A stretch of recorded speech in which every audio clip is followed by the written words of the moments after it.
You start every year when you work in motorsport kind of mapping out where you're heading, what you're off to. And of course, Imola wasn't somewhere on the map or the calendar when we started back in March. And the year has just changed, obviously, on the hugest scale for everybody because of coronavirus.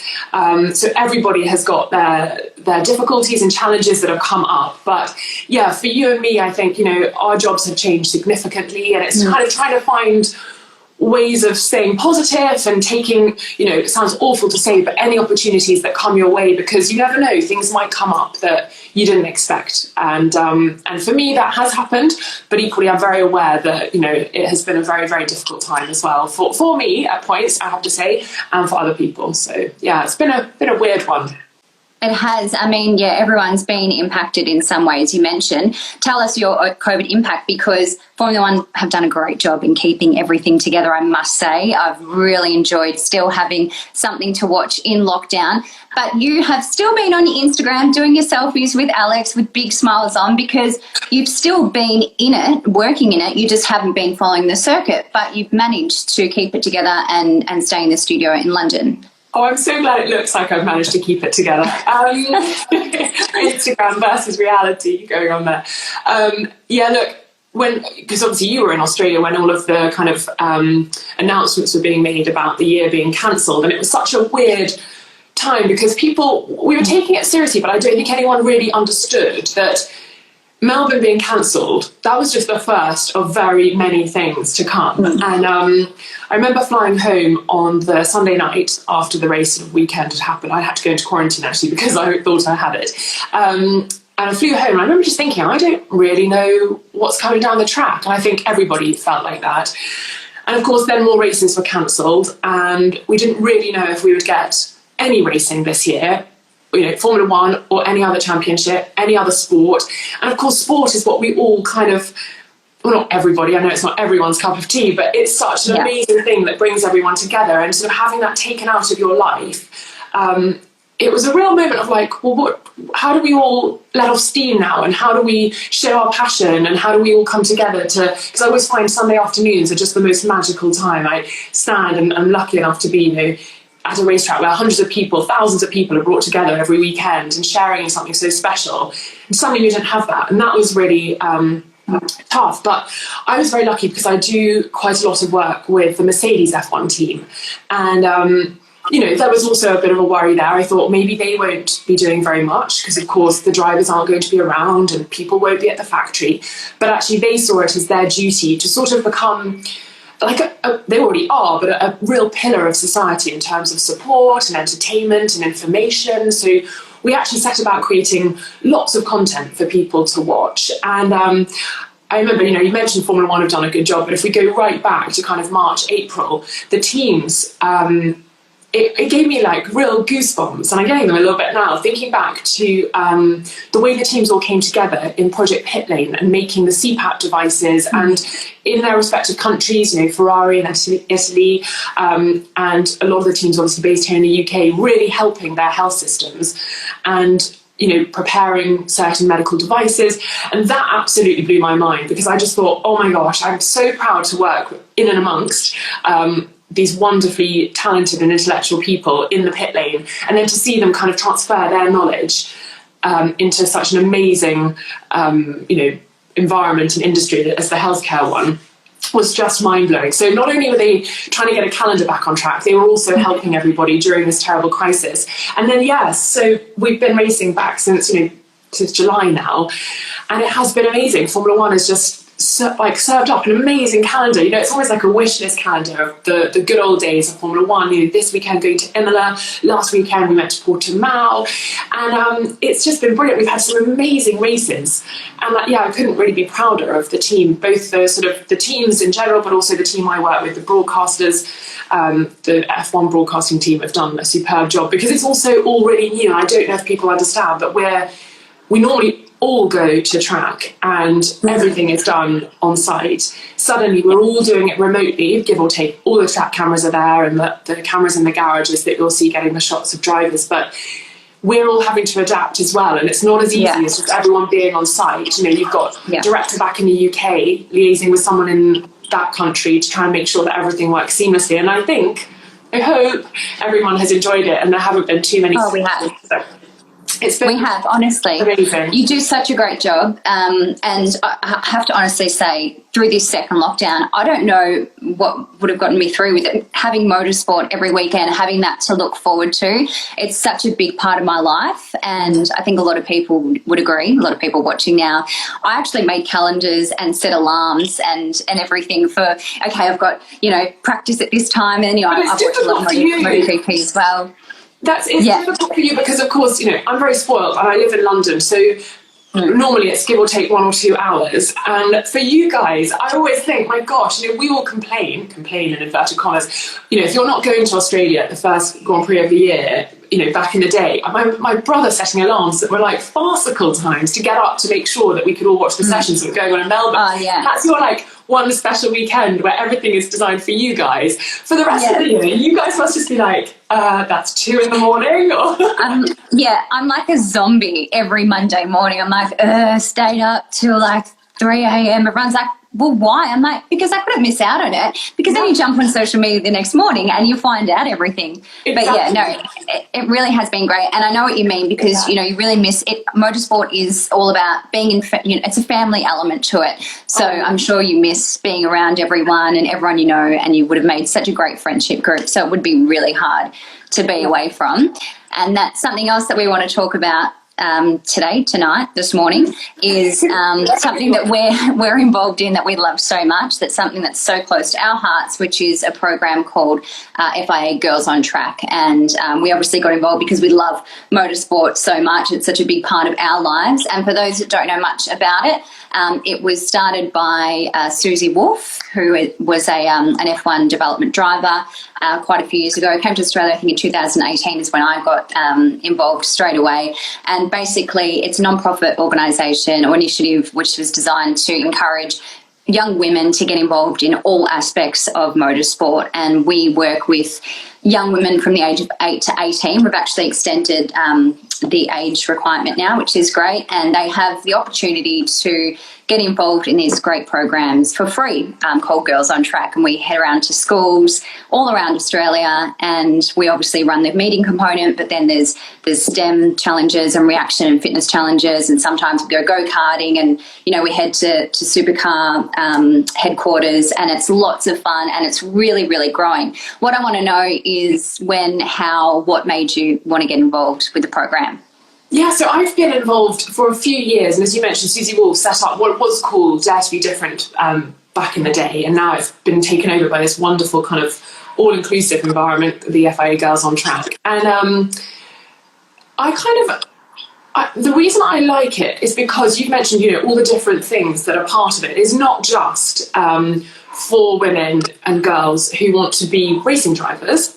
There are so many roles within the motorsport industry and the sporting industry, because I think it can give you a taster of maybe other industries that you're not aware of. But I think that's just it, that you might not want to be a karter or a racing driver or a single-seater driver. It might just be that you're interested in doing something a little different, something that sets you apart from your friends or makes your CV stand out when you're applying for jobs later on. So that's one element. But I think it also just enables people to have a go at things. And I think a lot of us are guilty perhaps of not trying to put ourselves out of comfort zones, and the days that I've experienced with Girls on Track and what was Dare to be Different have just been so fabulous, because as you mentioned, you have the fitness classes, you have media workshops, STEM workshops, which I stay well clear of because I am so bad at science. But that's the problem though, because when I was younger, for me, I just sort of completely point blank was like, I don't do science, I can't do it, I don't understand it. But if there had been a wonderful initiative like Girls on Track back then, could my brain have understood some of the concepts in the science classroom, because I could have seen it in a real world example? And I think it's just unlocking all those little opportunities rather than just sort of closing down the idea of, I don't do chemistry, that's more of a boys' subject. But if you can see it happening and you understand that a hoverboard will, be created if you all work together and it rises up and looks amazing, which is one of the activities, just in case you think I've all gone mad, it becomes so much more accessible. And I think that's just it, making jobs when you leave school and college and university accessible and understandable. I think it's very odd when you're at school to try and understand how you would be someone that has a job. Like, it's all quite scary. So it's just bringing people into a network with lots of information, having a bit of fun, gaining a bit of confidence, I think. And yeah, it's just a wonderful community to be part of. And of course, yes, it's more focused towards women getting into motorsport. And I think that's really, really important because of especially, the time that we're living through at the moment. I think there is this huge shift, and we're trying to, give equal opportunities to everybody so that everyone who wants to work hard, prepare hard, has an opportunity to succeed. I completely understand what you mean about, that science component. Like, I don't think I have that side of the brain, but just the program and the awareness, because I feel if something was around at my school when I was younger like that, I believe that I would have been in this younger. Maybe I would have been an engineer by now. You never know. But yeah, I think it is about getting out there and creating that awareness, and that's why I feel so proud to be doing something, being a part of it, and showing women out there what there is. Like you said, not just being a race car driver, but an engineer, being a part of a team, being in a garage and doing any of those things.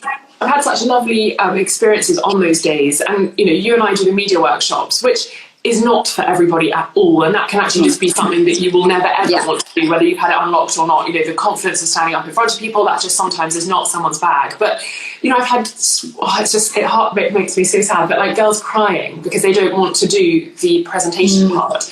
Yeah, and I've had to stand there and literally hold their hand and be like, we'll do this together, this is all good. And the tears dry up, and at the end of the day, they're just standing that little bit taller, shoulders are back. And I just think, oh my gosh, I just hope that little tiny moment of feeling that they could do something or transcend into their daily life, whether that's going back to school and then wanting to take part in a school assembly and doing a project, or whether it's feeling a little bit more confident further down the line when they come to a job interview, that they do believe in themselves. So yeah, it's an amazing thing to be a part of. And even in just those little few hours that I spend with the girls, sometimes you just see such a switch. So I can imagine that would happen in all the disciplines that we offer with Girls on Track. And yeah, it's something very, very inspiring to be a part of, I have to say. I think one thing that's satisfying at the end of these days is that we often walk in and, the girls are there and like, yeah, they're excited because they're skipping some school. But they sort of look up at you clueless, like, okay, what are we doing here? What's this about? And then by the end of the day, like, I want to be a race car driver. I want to be a race engineer. And you're like, wow, if you can just inspire a handful of women and just, get them thinking differently, then you know that you've done your job. One question here for you. Any advice for commentating in Formula One? Because you do such a fantastic job. Living in Sydney and I'm 15, would want this as my future career 100%. Oh, it is the dream job. Rosanna, what do we do? Let us know. Come on. What do we do? Do you know what? I was just thinking, I've done my first bit of commentary this year. I had a taster last year, and then this year I've been doing it a bit. I actually was I was part of the first all-female commentating session. I remember the post you did that weekend. And you did a great job, by the way. It was an amazing moment because you kind of don't really, I didn't know it was going to be the first all-female commentary team ever in Formula One until Alex Jake said to me, and I was like, oh wow. And then you suddenly start feeling like, not pressure, but like, God, this is a huge moment. So Alice and I were really quite proud of that, and I will continue to be very proud of that. Commentary is so hard. Can we put that out there? So ever slate your commentators, whether that's in AFL or in rugby or in cricket or in Formula One. And in Formula One, things are moving so fast. So commentary, gosh, wow. Thank you so much for a lovely question and comment.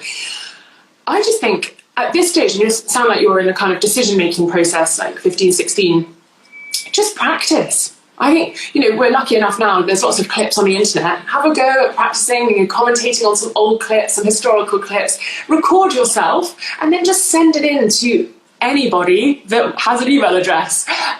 Because that is, unfortunately, the name of the game. It's not easy just to literally be like, hi, I'm going to do the job, because there are lots of people that are wanting to do it. But put yourself in the best position. Be creative. Do those recordings.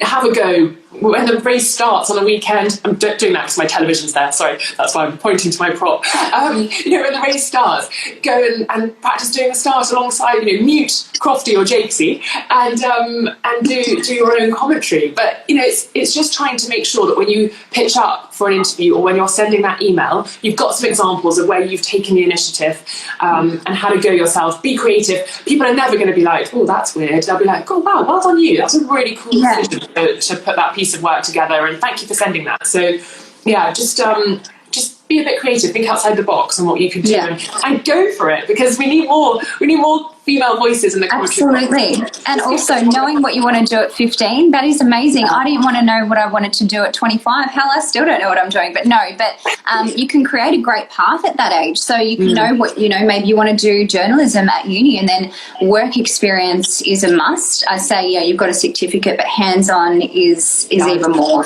One question that I did have was actually from a fellow ambassador as well, Emily Duggan. Thank you for your question. How many hours goes into the prep for live TV reporting at a race weekend? And I'll speak on behalf of both of us in saying a lot of hours, because you need to, I think a lot of people have this misconception about being on air, right? That you have an earpiece and people are feeding you information. I just want to tell everyone now that is not the case. No. So you really need to know. We wish, right? But no, and we don't work off a script or auto cue. It's all live. It's all us. And you can't preempt something that's going to happen in a race or in pit lane or whatever. So, yeah, you really need to be prepared. You need to be researched. You need to know championship points. You need to know your stats. And then, of course, after the first practice session, most of that goes out the window, right? So there's pre-planning, and then there's so much planning over the course of the weekend to going into the garages and speaking to the teams and everything. Like it really is quite a hectic week, and a lot of planning and preparation comes into it. Otherwise, you don't want to go in there underprepared. No, it is. It's so changeable as well. As you say, you have one practice session and everything switches around. But I remember when I started in Formula One in 2013, and my brother actually works in Formula One as well. There's no link. We didn't get each other's jobs. Our parents don't own a team, as a lot of people often think they don't. So we both wound up in it just by different kind of paths. Obviously, I'm more on the broadcasting side. He works in the sponsorship side. So he had always had an interest in Formula One. And so for that reason, it had always been on in the house. Sunday afternoon, lunchtime was always accompanied by a race. And so I knew a bit more than perhaps your average, but I didn't know everything. And it's an old championship. There are a lot of years to learn, a lot of drivers, a lot of championship kind of battles and stories that have played out over the years. And you walk into the paddock and, being a girl, you just feel a bit like, oh gosh, I don't know everything. And these journalists have been in the paddock for 30 years and they know everything. And so you have that sort of historical preparation and knowledge that you have to do. And then it's ever changing as well, so you can never sort of keep up, because you're just getting to grips with what happened in the 1976 championship or whatever, and then you're like, and now I'm going to Imola, or no, now we're going to Imola, I'm not going. So you're constantly learning, and this year has been interesting because you had to learn about tracks that haven't been on the calendar before, and trying to understand that and get to grips with that. So it's a wonderful challenge, because I feel, having left uni, I did my masters, suddenly I'm not being challenged in a sort of like exam way. So it's quite nice to have my little grey matter challenge to learn stuff. But I think it's, in terms of preparation, it's continuous. You just see my Instagram time limit thing pop up. But it's scrolling through Instagram, it's learning about different drivers, what are they up to, where are they going, so that you've got, as you say, when a story breaks or a red flag happens, you've got stuff you can talk about. So you've got things up your sleeve, little anecdotes, things that you might have just seen on a website or whatever it might be. And it's kind of constant, like osmosis. Once you're in the paddock and in the world, it's quite easy to kind of keep topping up. But I think I said it on an interview I did the other day, that get to the end of the season, my brain is a bit kind of like, because it's taken so much over the course of the sort of last 10 months or so. I have to kind of use Christmas as like wringing it out, emptying the sponge, and then I go again the next year. So, But I think you're right. That is the beauty of being in a lane for so long. You can just be like, oh yeah, remember he did that at Phillip Island in 2017. It's really nice, because you do get to know them and familiarise yourself with what this person did with this team at that track and where he was 3 years ago. You don't have to, if it is a new championship that you're working for, you don't have to jump on and research. It does kind of stay in the back of your head, which is and it's nice to just be able to cross-reference, and that gives you confidence, which I think is really important, because if you're feeling a little bit nervous that you might not know everything, once you start just kind of going, oh gosh, that's so like last year, and I remember the weather last year was like this, and when we saw that kind of race play out, didn't we? And it helps you and yourself, as well as everyone watching, think she knows what she's talking about, but also you then think like, I do know what I'm talking about. This is good. Yes, thank you. Yeah. Someone who goes through this, who definitely knows what she's talking about. She's from the supercars world here in Australia. Her name is Briton Ingerson. Thank you for your comment, your question actually. It's a hard path for a woman in motorsport, but what do you think are some of the advantages of being a female in the industry?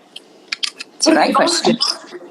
Yeah, what are the advantages of being a female? I think in all industries, and you know, especially in motorsport, we all think differently. Female to female, male to female. I think then when you have male and female working together in teams, you're going to bring something different, just a different idea, a different understanding, a different kind of creative way of looking at things, and men come with a different creative way of looking at things. And I think use that as your advantage, because you know, just think, well, let's do it this way, and it can just be you talking to another lady, or it can be you talking to a man. But I think being a woman, you know, there are certain things that are innate in us. Sometimes people might say we're a bit softer maybe than men, and that can be an advantage sometimes if you're dealing with a very difficult news topic. Sometimes that's just something we have to understand, that women have a different way of approaching things, and that's innate and a sort of human characteristic. So, you know, use that. And I think sometimes, and this is a tricky balance to strike, because you don't want to be given an opportunity just because you're a woman,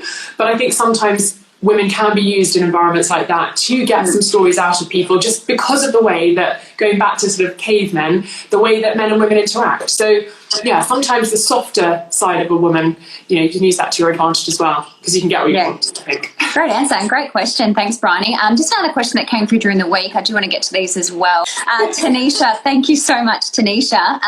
Working in the industry dominated by the opposite gender, do you feel you ever had to act conservatively about your personality in real life or on social media? I find I get most judgment about being involved in sport through social media. What do you think about that? That's a tough one. Great question, Tanisha. So that, yeah, thank you so much, Nisha. That's an amazing question, and actually very, very apt for me at the moment. There are sort of two parts to that question, because of course there's the element that people, the sort of last part of her question about, or statement about people kind of criticising or commenting on a woman being involved in motorsport. That's one thing, and I think you just have to own that, because if it's your passion, you just have to, unfortunately, kind of push through that and not worry about what people think.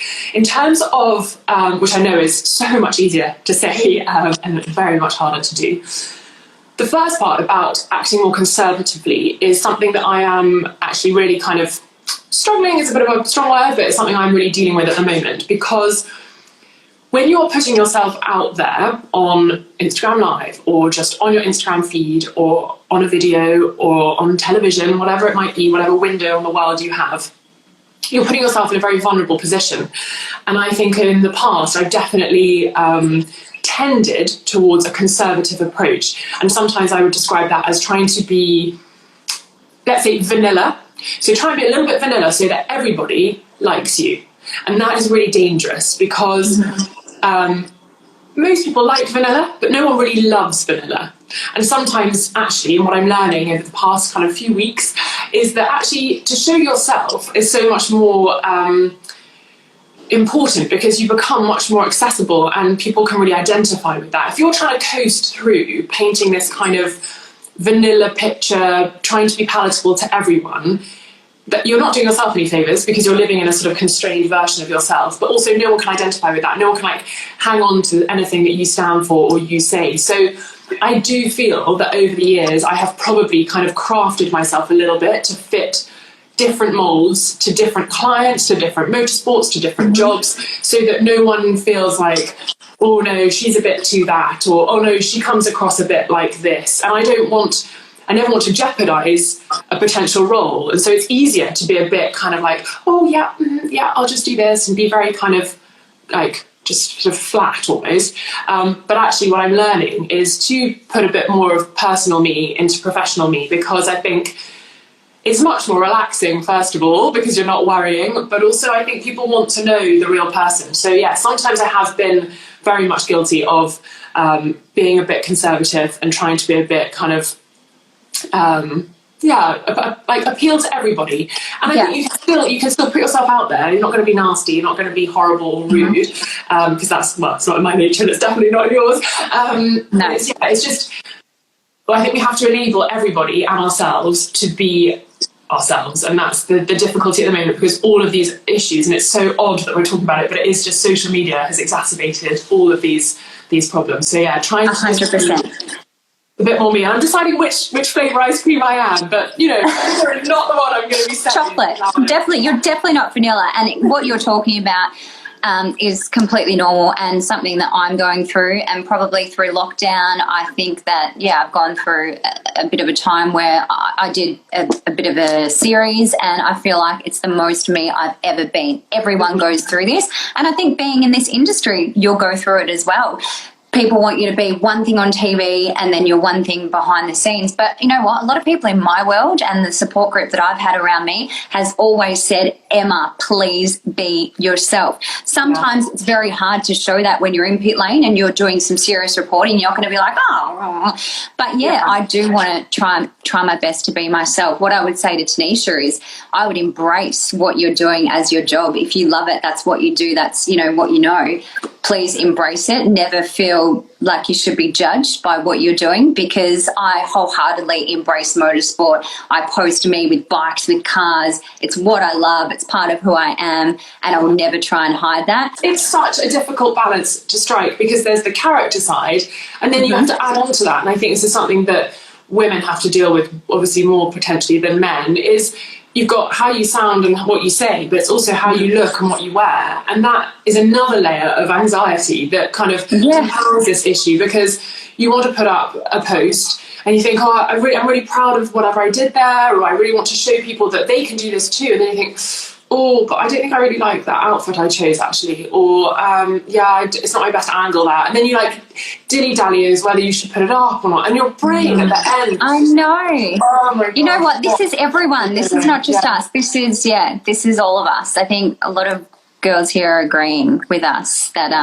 this is normal. So we need to just not second guess ourselves. Tanisha, thank you so much for that question, and just go with it. And I sit here with my friends sometimes with social media, and they'll second guess a photo. I'm like, you loved it at the time, you posted it for a reason, it's amazing, do not go back on that. So I really hope that you don't pull back, Tanisha, and you can just be you and do you. But the final question, I guess, was just what the key tools you need to have for the longevity in this industry. And this is in any industry, in any job. You've got to be tenacious. You've got to, you know, if you're trying to get into the industry, it's knocking on those doors and getting a foot inside. And as I always say, be ashamed to leave the other foot outside. So get both feet in, keep on emailing.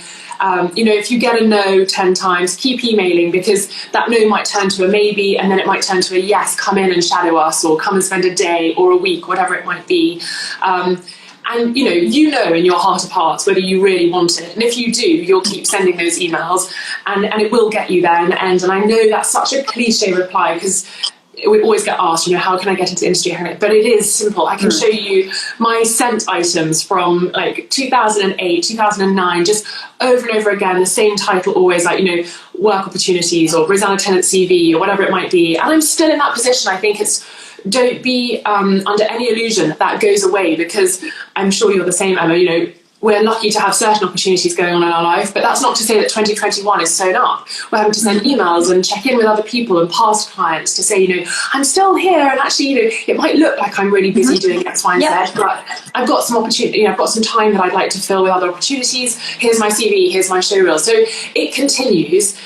So don't think that, Emma and I are lucky enough for us to stop sending emails. We're all still tenacious, we're still ambitious. We're all trying to kind of keep furthering all of our experiences, and from one year and one season to the next. And I just hope that the 2021 season looks a little bit more familiar, like what we're used to. And where's your first, of a race that's going to be yet? It'll be ASBK. I mean, there's still something in the works for the end of the year, fingers crossed. But yeah, otherwise it'll be here in Phillip Island in February, start of next year. So I can't wait to get back to the track, and I can't wait to see my racing family. I really miss everyone, but I really do appreciate your time, Rosanna, and I hope to see you in Australia next year. So do I. I'm so fingers crossed for that. And thank you so much. And it's always a pleasure watching what you guys are up to on Instagram, both Motorsport Australia and you, Emma. And let's get back to the racetracks, hey? soon. Thank you. Thanks, everyone. Just a reminder, motorsport.org.au/girls on track for more information. Stay safe, stay well, and thanks for watching. See you later.